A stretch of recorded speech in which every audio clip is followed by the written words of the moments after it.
tiny film about hate, made for less than €1,000 by a first-time filmmaker, has been both denigrated and celebrated to such a degree, the Irish Film Institute asks, and I quote, "Is Charlie Casanova the most controversial Irish film of the decade?"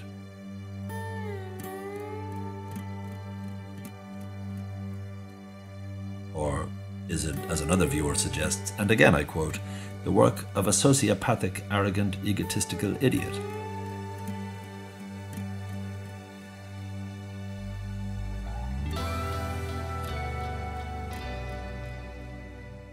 Written as a reaction to the shame of his own cowardice in the face of an increasingly divided Ireland, award-winning writer Terry McMahon arranged a public reading of a very different kind of screenplay for the Irish Film Board. A remarkable cast tore into the script, however the board hated it, and Charlie Casanova was flushed down the toilet.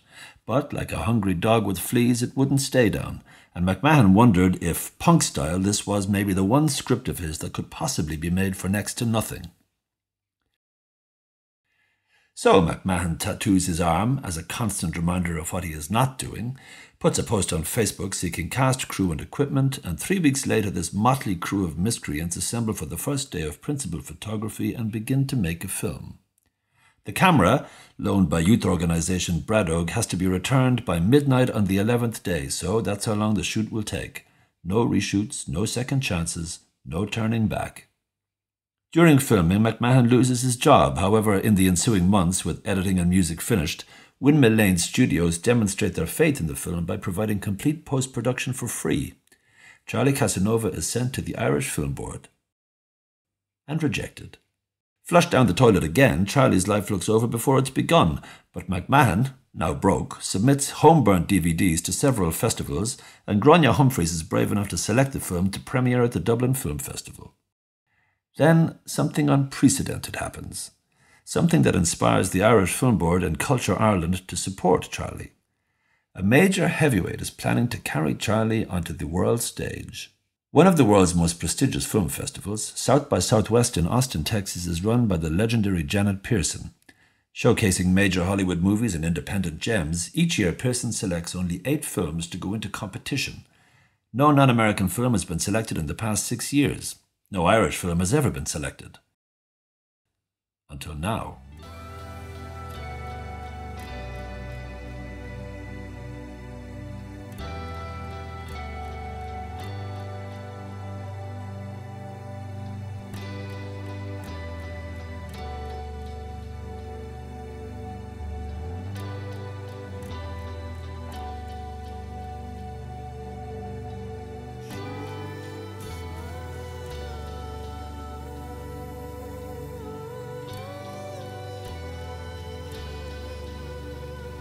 Then Charlie has its first experience of the power of critics to kill a film.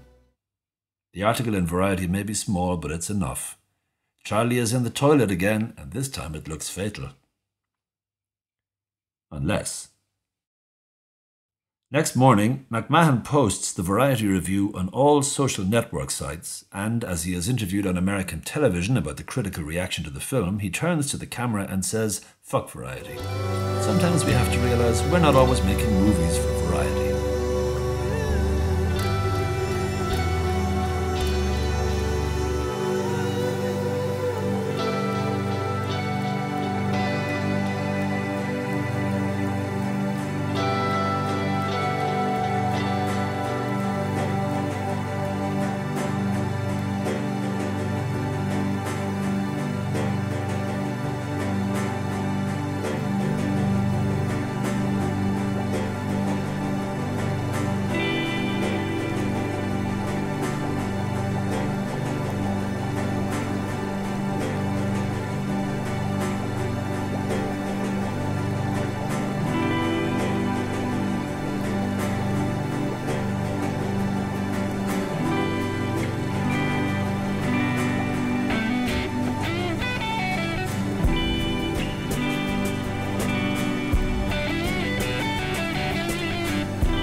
McMahon presumes that Clark, like many before him, is conflicted by the film, yet has chosen to veer toward the positive after learning of the standing ovation and award in Galway.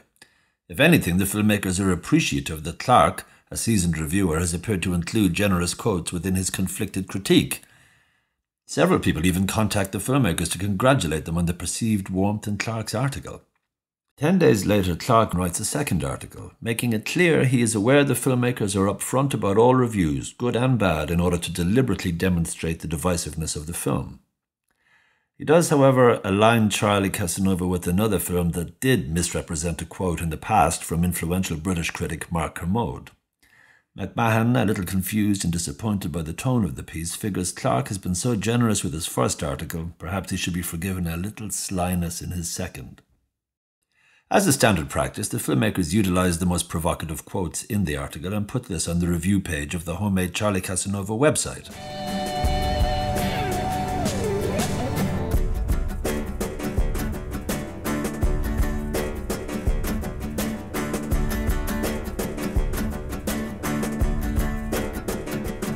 As expected, many of the advanced screening reviews in Ireland and the UK are negative, but the impact of the campaign means there may still be enough curiosity to give the film half a chance of a cinema life.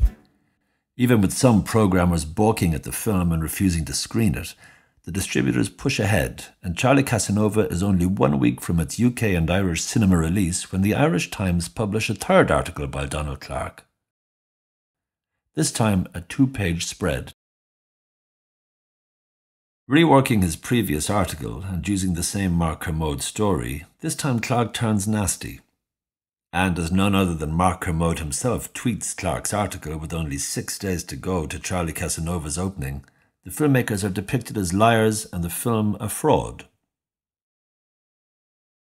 McMahon requests a right of reply from the Irish Times but is denied, and the comments section on Clark's article on the Irish Times website is never opened.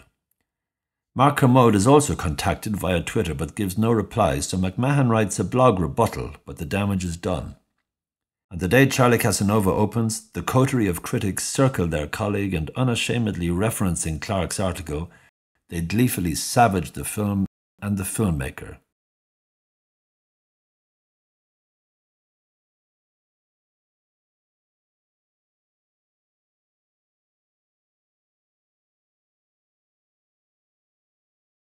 There are good reviews too, but many of those who may have been sitting on the fence wondering if they should go see this tiny movie or not, read the bad reviews, get off the fence and walk away from the cinema. Beaten down from birth, Charlie Casanova had pulled many a Lazarus, but it wasn't getting up this time. A Facebook status led to a film, which led to a fight, which led to a funeral.